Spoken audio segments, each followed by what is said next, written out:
Welcome to New York City Visions. I'm your host and fellow New Yorker for the next 55 minutes or so, Herb Malsman. We are probably inarguably in one of the seats of America, where America began. We're in the Bronx. We're up in the Bronx, 100 in Manhattan. Oh, the Bronx further up. I'm sorry, that's right. I keep on thinking the Bronx over 125th Street, but it's Manhattan. We're at Morris-Jumel Mansion, and right now we're going to spend a few moments with, and I've got your first name, Rich. What is it? It's Rich Foster. I'm Director of Public Affairs here at the Morris-Jumel Mansion. Now we're sitting in the kitchen area where folks, and I'm looking at my kitchen at home. I'm looking at I can't imagine that any great things came out of this kitchen. First of all, this is the oldest house in Morris-Jumel Mansion is the oldest house in Manhattan. It was built in 1765 by Colonel Roger Morris, who was a retired British Army officer. He built it as a summer home. At that time, Manhattan was primarily New York, was primarily down at the foot of Manhattan, down in the walls, what is now called the Wall Street area, down by Battery Park area. And this was all woodlands and undeveloped area. And so Colonel Morris built this as a wedding present to his wife, Mary Phillips Morris. She was a scion of the wealthy Phillips family that owned much of Westchester area. And he built this house in 1765 for her on what was then 130 acres that extended from the East River or Harlem River to the Hudson River. And was, as I mentioned, woodlands primarily, and then was cleared for farming. And we are now in the colonial kitchen, as what we refer to it. This is the original kitchen, oven, and hearth that date back to 1765 when the house was built, and all of their cooking was done here, in addition to all the laundering. So it was a multi-purpose room in many ways. The servants were down here. The floors were all dirt, so that if a fire started coming from out of the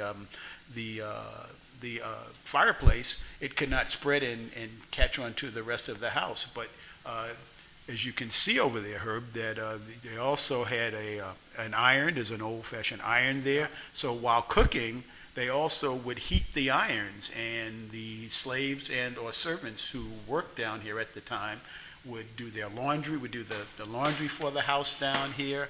The cooking would be done, and then delivered upstairs to the Morris family at the time, who initially owned the house. As I mentioned, they were quite wealthy, quite well-to-do. They entertained extensively, and this is, as we mentioned, the original hearth and beehive oven and fireplace. Right. Now, the last time I was here in the mid-'80s, it's basically the same house it was. Of course, you've got you're computerized now. You're more up to date than in the '80s. And folks, again, Roger Morris, you said? Roger Morris was the original occupant of the house, builder of the house. Right. If we were to sit and talk about the history of each of these people, we would do 7 or 8 hours on this program, but we're kind of limited here. So, folks, there's Google. And as you're listening to this, you can Google Morris-Jumel Mansion, and it gives you the history. Sure, it does. Exactly. And this is the first time ever I've said on a radio program, Google along with us a little bit, because there's way too much history and way too much background. A couple of things you might not know. Now, how did Roger Morris die? I don't know if this will be in Google, but how did Roger Morris die? That wasn't Roger Morris. That was the second occupant. That was I'm sorry. Stephen See, Jumel. that's where you have to. Well, I'm going to give you a quick history to go along with whatever you may be Googling. And you can go to the Morris-Jumel website at www.morrisjumel, MORRISJUMEL.org. You can go to history or our timeline to get most of the significant dates and significant occupants. Right. But Roger Morris, as I mentioned, was the original owner, British national, who built the house. British. He fled in 1776 after the Revolutionary War started, he returned to England with his family, and the house was taken over first by the Continental Army. George Washington used this house as his headquarters in 1776 to fight the Battle of Harlem Heights. It later, after that battle, when Washington was forced to retreat from New York, he abandoned the house, and British and then later Hessian troops, who were British mercenaries, also occupied this house. After the war, there was a succession of owners. The house became an inn for a while, and in 1810, the house was purchased by a wealthy French wine merchant by the name of Stephen Jumel. His wife, Eliza, also lived here with him. She became one of the wealthiest women in New York, had something of a checkered past, questionable past, and people questioned her morals at the time. But her husband, Stephen, actually died of wounds that he fell on a pitchfork and bled out. And there have been some questions about how good the medical attention he received might have been, but he died as a result of falling on a pitchfork and bleeding out. A year after his death, Eliza Jumel married Aaron Burr, of the third Vice President of the United States, who was probably most infamously as the gentleman exactly who killed Alexander Hamilton in the duel in Weehawken, New Jersey. In Weehawken, of all places. Yes, in Weehawken, New Jersey, right. They wanted to take it out of New York. Yeah. I guess we'll get into the checkered past now. We're going to be meeting with Carol. Carol Ward is our Director of Education, and she'll be joining us in a little while and chat with us more about the history and death. She is our Director of Education and Public Programming. And we'll be touring the house a little bit. We'll be touring the house Washington's office and all that. Exactly. Now, as you were talking about bleeding out, falling on a pitchfork, George Washington contracted he was out on his Virginia, wherever he was living, and he contracted a sore throat. He caught a cold sore throat. So the practice of the day, they would bleed you with leeches. And within a space of 16 hours, they took 5 pints of blood from him. You mentioned that, yes. Tell me more about that. You know more about that than I do. I don't know if the cure killed him. I found out about this at the New Orleans Pharmacy Museum.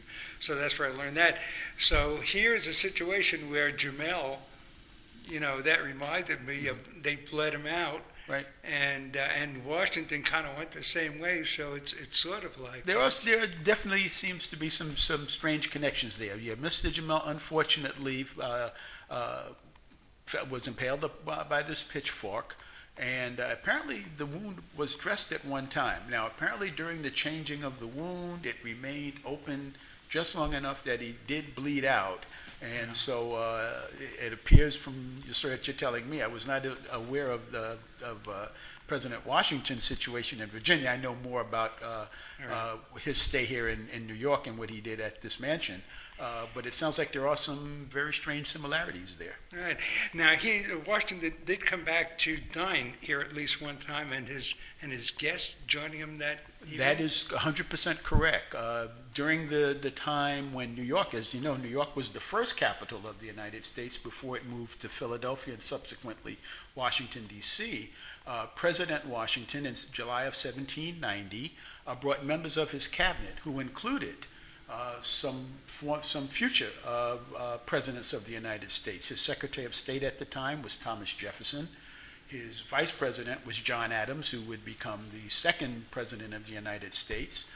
His Secretary of the Treasury was Alexander Hamilton. Another irony that in subsequent years, the gentleman who killed him in the duel would also eventually reside in this house. At the time, Mr.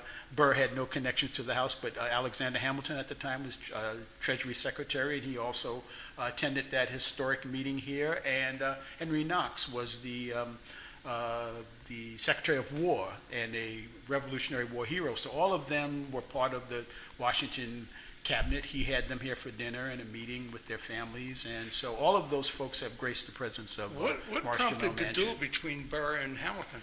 My understanding is it was both a political and personal grudge that they had, and they decided to It wasn't about settle it. Eliza Jumel, was it? I was not about Elijah Jumel. I've heard some rumors to that effect, but from everything I understand, I'm thinking checkered past, why not? Mr. Burr's meeting with Madame Jumel came a bit later. Really? Yes. Okay, yes, so yes. That is my understanding. Yeah. if Washington came back today and came downstairs, what would he be most surprised to see? Well, what would, I guess what if would be his first question? What would be his first? What is this for? Well, I guess some of the things that have had to have been added to the house since it was initially there. There are two things. Number one, I think it had a log at the door. there is on to exit the kitchen, which he definitely would have had probably some familiarity with, if not personally having come down here much because he had servants and slaves that took care of him. Where we are now is in the colonial kitchen, and to exit it now, there is an alarm on the door Well, he was that a has pretty- had to adapt to, modern society. He was a pretty inquisitive guy. I Right. mean, you don't become president, you don't do the things that George Sure. Washington did without having an inquiring mind. Would he have opened that door to hear the alarm? I would suspect that You think he President would do that? Washington very likely would have You think he done would that. have I done think he that? would have, as my understanding is that he was very much a hands-on general, an inquiring mind, and would probably very likely wonder about the alarm on that door. Also, the other thing that's down here at the time in 1765 is that there is a Park Service bathroom right next to us, and at that time, all of the outhouses were just that, outhouses. He'd be flushing You went like crazy. outside of the house to take care of those things, exactly. He'd be flushing So, like yeah, crazy. so- Ooh, look at this. Ooh, look at this. Ooh, look at this. So I'm pretty sure looking at the door before you came back down. Interestingly enough, that is one of the questions most school kids, and because of our connection, and we meet so many standards in history, in New York City, both in New York City history and American history, we get lots of school groups coming through here all the time, and that's one of the questions that the school students ask If he quite would- often if he about would- where did they go to the bathroom, because there are no bathrooms in this house, other than there's a men's room down here on the kitchen level floor, which is beneath the house, Right. and then on the first floor they have since added a woman's room, and those obviously would not have been here in 1765 when this house was built. Now this mansion, Morris-Jumel Mansion, is sort of built on a hill and fortified. It's almost fortress-like. Well, one of the reasons that this became a desired military location is for that very reason. We are at 106 between 160th and 162nd between St. Nicholas and Edgecombe Avenue, what is commonly known as Coogan's Bluff. It is the second highest point in Manhattan.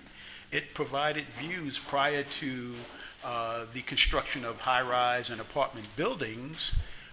It provided views that allowed, from this location, people to see as far south down to the Port of New York, to the tip of Manhattan. You could see out towards Long Island Sound. You could see both the East River and the Hudson River, and as far north as Westchester. So this was very much a desired strategic military location. Right.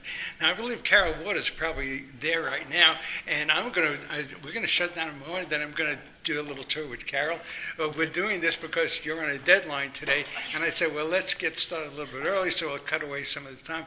So we're gonna do that. So okay, so then and Coogan's Bluff, of course, the New York Giants. Exactly. One of the Polo things grounds. down in Coogan's Bluff was the old polo grounds, where both the New York Giants played, the New York Titans, which eventually became the New York Right. Mets, played their first. The New York Jets. Jets played their first games there, but also the New York Mets, The New before York moving Mets out to Queens, played here. played their first I saw few them games play at there Polo also. Grounds. In addition to Gil Hodges Gil Hodges, the Dodgers first base base, at Polo Grounds, okay, yeah. and with the Dodgers, and the Bobby Thompson shot heard around the world was Was hit right here. in the Polo Grounds, and Great. Floyd Patterson defeated Ingemar Johansson in a heavyweight championship fight. That's at the right, Polo right here, Grounds Polo also. Grounds, great stuff. Exactly. So yeah. Again, your name. My name is Rich Foster, and I Rich am the Foster. director of public affairs, and I grew up in this neighborhood, as a matter So of fact. this Yeah. is like your hometown. Sure it your is, home area. very much so. We are going to, as a matter of fact, while I'm making the transition, I'm going to pause the machine, and then we're going to head upstairs. We'll start in, can we start in Washington's office upstairs? And then I'm going to pause, and while I'm on pause, we're going to take a commercial break now. Audiobook radio in the UK, this pause is not for you. There's no commercial here for audiobook radio, but there is one for WVNJ. We're going to take that pause now. When we come back, we'll be up in Washington's office, and we'll start a tour there with Carol Ward.